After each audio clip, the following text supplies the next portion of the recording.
So everyone's talking about this Aaron Cairo and Braille quitting, shutting down business. Um, in my opinion, it's been a very long time coming, and if people didn't see it, they're just deluded. I've been saying it very regularly, very often, because I've got PTSD from Braille, from the way that they treated me and from seeing all this stuff. And just like, I just knew that it was there just from like the way that they were dealing with people. Yeah, so look, in my opinion, in my opinion, they had a long time coming, and I just told everyone so. Told everyone so in capital letters, extensively for years, and I got nothing but trolled for it. Back, he sent people to troll me, to bully me. Andy Schrock and Jason Park made a video trolling me because I practiced a trick in wearing Ugg boots in my lounge room once because I was restarting skating. And this goes back a fair bit. So I'm gonna tell you a little bit about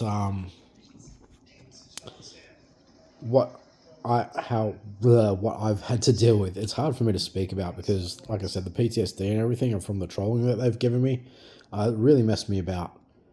And yeah, it's very bizarre, the things that have sort of happened, because they've been very linked with Scientology, and I've kind of not really, really pieced them all together. They were like little hunches, but I just kind of left those hunches like in the back. I was be like, no, like, they're just hunches. And then as all this has sort of happened, it's just like, man, my hunches were correct. Okay, anyway, I called it years ago when they heavily bullied me. I could tell by the way they moved and spoke. Just a small bit of research, asking them questions and stuff. And just like, because I was suspicious on just the way that they were. I've been around businesses. I've worked for like, higher end companies and stuff. I understand psychology and whatnot. And just things, there were like a lot of red flags. And then the fact that their followers were so cultish, the way that they would attack you. If you ever sort of said, hey man, that kind of sounds a bit weird, bam, you get like 100 kids and their dads and their uncles, and then next thing they're, saying little sly things in the next video or whatever, and they're like fully like bullying you and trolling you. And it's literally like fucked up myself, my mentality and my life for at least the last 5 years. But it actually goes on beyond this. So I'll continue. Okay. So when I started skating again around 5 years ago, I was having, so when I skate, I sort of stand, so I'm square. I actually turn myself a little bit fakey so my shoulders stand square. He doesn't do that, so he wanted to do it his own way. Like, he's just like, follow the tutorial. Like, your tutorial doesn't work for my style. I used to skate, I got adapted to a certain style, and then, so can you help me for my style? And he just said, I'll teach you, but you have to learn my style, and I'm going to get credit for every trick that you already know and every trick that you relearn. And I said, no, that's plagiarism. No way, dude. I'm not up for that. That's plagiarism. He deleted all this because it might actually be still on Instagram, but he probably deleted it, as he's been deleting all the other comments and stuff, what he's doing already. So, no, it's plagiarism, dude. Like, that's disgusting already. And that was just like, bam, that was like a major red flag. It actually goes on a little bit before all this as well. Okay. So I was intensely bullied by them for like years after that. Like, literally the last 5 years, I've been intensely bullied on Instagram and stuff. That's why my Instagram posts have just turned to harmonica playing and stuff. I've stopped. I can't skate anymore just because the PTSD from these guys. I'll do a trick and I'll post it. Next thing I'll just get like 50 of them trolling me. And I'm sitting there like a full-time job blocking all these little kids trying to like bully me. And this comes after being bullied and being homeless, which is ironically a Scientology thing that happens to people that go against them as well. All right, and this actually goes back to all this. It could be linked, but it may not. So it's just a hunch. Let's just leave it at that. So I'll get into it with this. So when Doug Diz Hotels was trying to get sponsored, this is around 10, 12 years ago, all right? 10 to 12 years ago. So when he was trying to get sponsored, I just had this guy randomly follow me on Twitter. That's the only reason why I know about him. And he kept on asking me, saying, Q share my sponsor me vid, Q share my sponsor me vid. So I did, because I was talking with people like Dan Arbati, Day One Song and stuff on the regular, just on Twitter, just as friends, you know what I mean? I wasn't like in with the crew or anything. It's just that I was a skater. They could tell I was decent dudes. They would chat. All right. So yeah, I was going, okay, well, fine. You want to get sponsored? I'm more than happy to do a few retweets, and I'll sort of see what's out there. And if it glues with someone, they'll get back to you. All right. So I did. And then when Revive decided to sponsor him, which after about 6 months of sharing his videos and stuff, he said he did it all himself. And I just said, hey, dude, I've actually spent like the last 6 months sharing your sponsor me vid to people trying to help you get sponsored. Like, can you just at least say thank you?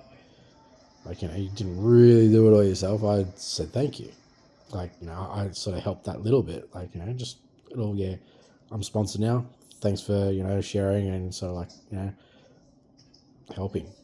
That's all it was. Just a tiny bit of respect, tiny bit of a thanks. So I said that, and I said a small thanks would be nice, and he said, get fucked. I said, get fucked? No, I don't know your shit. I did it all myself. You didn't do anything, nothing at all. And I was like, nah, man, that's disgusting. So anyway, so I had a kid and a mum at a skate park a couple of days after that when I was skating. They actually stopped me on the spot, and they said, if I argue, they're going to say that I tried to hit his kid or whatever. And because he was jealous that I could kickflip. He's like, no. And then he goes, oh, you're doing it wrong. And then he's like, you got to flip before you pop and all that kind of stuff. So he was trying to recondition my muscle memory and fucking up my skating. And that's why I've had problems with my kickflips since. Right? So this is going back 12 years. I can do them here and there. It just takes a little bit more concentration. When before it was just like, bam, it was like an ollie, you know what I mean? It was instinct. So, and they said they were going to call the cops and stuff. They were standing over me. This was weird. This was at Galston Skate Park in Sydney. Okay. Which is very bizarre, especially to happen after that. And then, yeah, that was just a really weird situation. Whether it's linked or not, I don't know. It's just that it's weird how on the timeline this all sort of happened, and it's just a thing that Scientology is known of acting that way against people that speak out about them. Okay, anyway, I told these people to leave me alone, and, they said they made up some excuse, like, if you don't let us, like, fuck with the type shit, like, if you don't listen to us, we're going to tell some bullshit to the cops and get you arrested, blah, blah, blah. You can't leave, otherwise we're going to say this, that, and the other. So I just said, they went through it, and I was like, look, fuck it. Get out of your system. I'm just here trying to skate by myself. Like, what the fuck? All right? And then, about 2 weeks afterwards, randomly, I had to move out, and I had nowhere to go. So I became homeless, living in my car. Once again, a massive, massive Scientology move.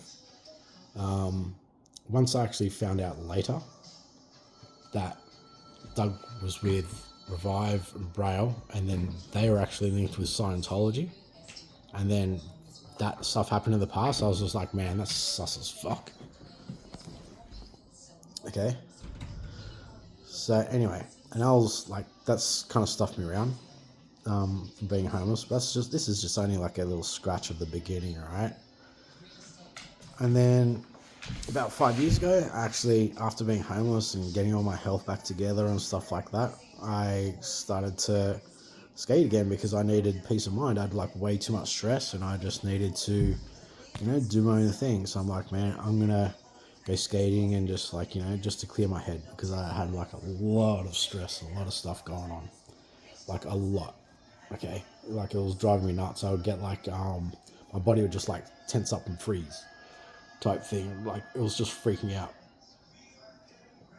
So I'm like, man, I'd like shut my eyes. I just need something that's going to relax me. And the first thing that came was rolling around, in a skate park, just hearing that like the white noise of the wheels, like that. as you roll, and then I was like, man, I gotta get back into that.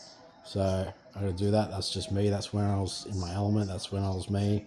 So yeah, we gotta get back to that, man. Because I'm like 47. I've been skating since I was like 11. So yeah. So I started to skate, and I wanted to obviously get my kick flips back. I can still do tray flips. I can still do nollie flips. I can still do big spins. But actual straight kick flips, because of the stuff that happened prior to me being homeless, which I had just spoken about, yeah, they can be a little bit challenging for me. So I decided, because this dude was, talking about how he does skate lessons and stuff. All right, cool. Like, so fine. I'll even pay, like, for a lesson then, help me get my kick flips back, and then I can skate and, whatever. Sweet, like, bam. But no, he turned around and he said that every trick I had to pay, which was I was okay with. I'm okay with paying for it.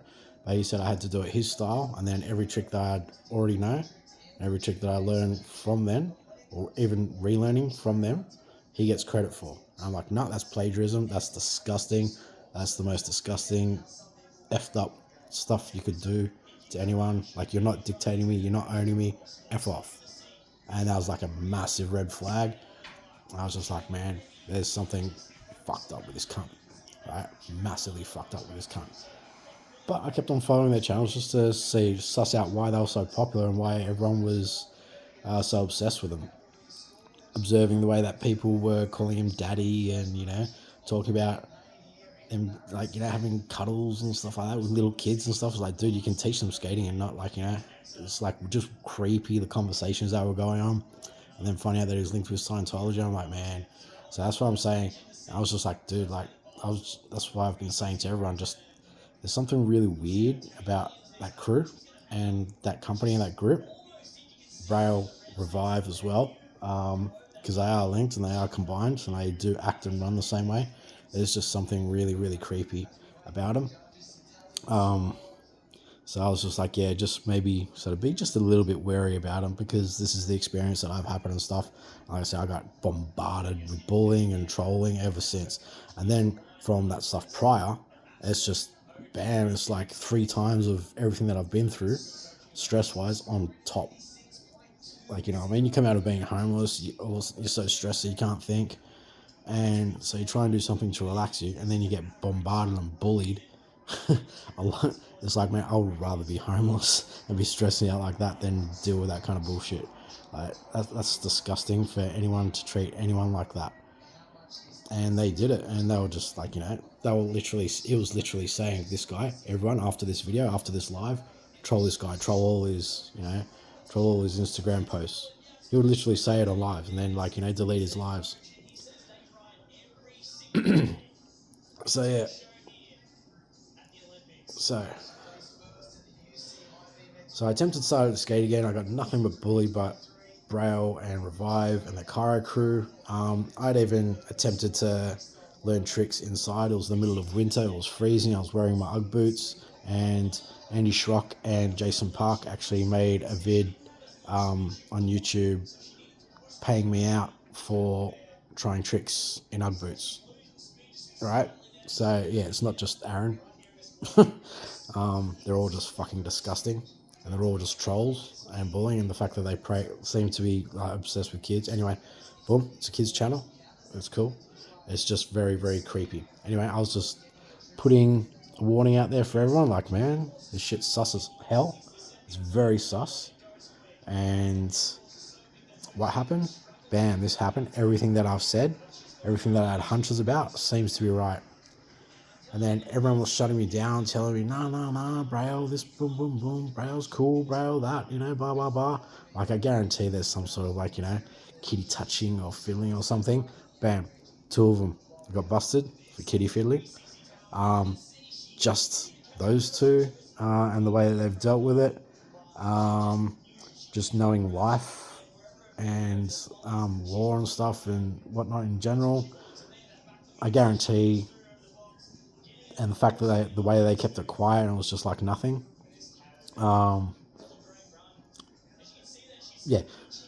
that is more likely to be a little bit more in depth, but I don't know about that 100% specifically. So there was 2 pedophile cases against people that were in the company. And then I'm like, yeah, blah, blah, blah.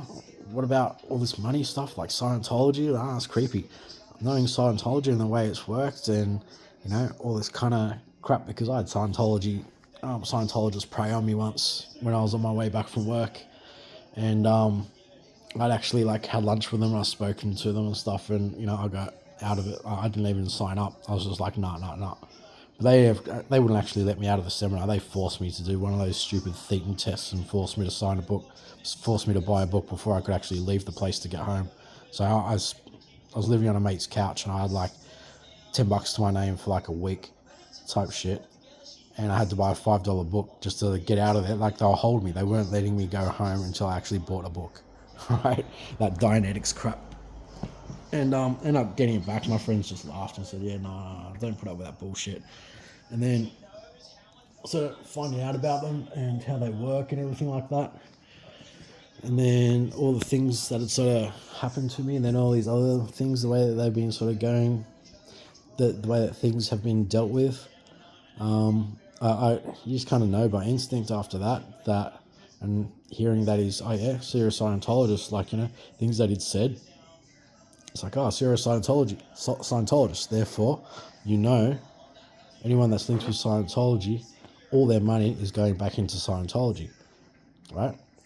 And then what happens afterwards? A little bit later, Aaron Cairo spends $750, donates it to Scientology, and then begs his followers for money to buy a skate park, right? So not good money management, because Scientology owns him. Technically they own Braille. Technically they probably own Revive, Braille, and the whole lot, to be honest. I guarantee Gabe, because he wasn't a skater when he was there, I guarantee he was put there through Scientology. Like I said, that's just a hunch. They might make excuses and whatever. But so anyway, let's get to the nitty gritty of facts. So fact is that Scientology was running the show of Braille. They're very obsessed with grooming kids. It happens to be a kids skateboarding channel. There's 2 massive red flags, not paying their staff. All right. People happen to be there that happen to be getting busted for kiddie fiddling and stuff, which is another Scientology linked thing. Supposedly those skaters weren't linked to Scientology, but that's just a Scientology thing to pass the buck so they don't get in trouble. Right? So yeah, and then the fact that he's sort of all of a sudden become head of Scientology, they've just sort of gone abort and grabbed Aaron and just thrown the rest out, and it's gone bang. And it's like Scientology said abort, and they've taken Cairo and they've just taken the money and they've just shut down shop and not paid any of the skaters or anything, and just let it disintegrate. So that's the whole situation, but that's my experience and how it's linked in with it as well. So, because I've actually had from that lunch that I had years ago after I bought that book and stuff, I actually had them sort of try and make me give them money and stuff, and I was living on this dude's couch, and I'm like, I don't even have money. You say you're going to shout me a lunch, but you want money from me, what the hell? I just wanted a free lunch because I was living on a chocolate bar a day at the time, dude.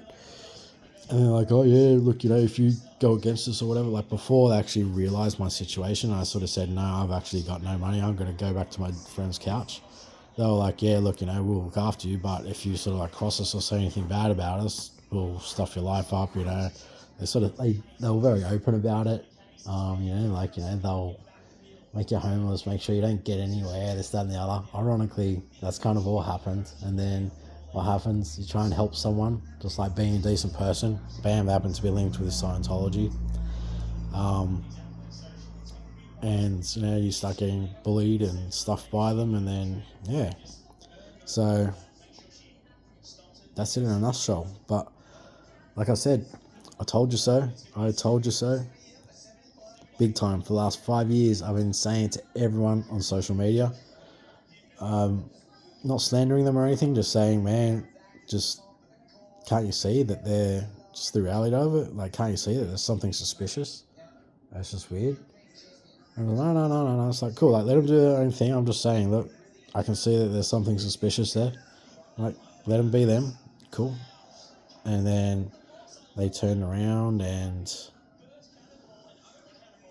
karma got to them. That's all it is. Karma got to them. I told you so. And, yep, because you see them on, like, so you see them all over, like, YouTube and stuff, on, like, other podcasts, like, anything to do with skating. Blah, blah, blah. And they talk about this dude, and they talk about, like, oh, but what about this guy, and this guy, and this guy? And, I mean, to starters, Cairo was a self-made pro. He was never actually a pro. He just put his own name on a board. He's a very sus, creepy character. And, yeah, the whole thing is just bollocks, man. Like, to treat people like that, to treat staff like that, to run a company like that, it's disgusting. So, at the end of the day, he cut his own toes off. I mean, I don't even have to say anything or do anything. I was just like sitting there, just like, man, look, this is why I don't like the guy. So, just that he's not all good, because this is my experience. But, if you guys like him and you guys want to follow him, like, you guys do you. I wasn't stopping people from doing it. I wasn't like, but next thing, he's just taking himself out. So, good for him.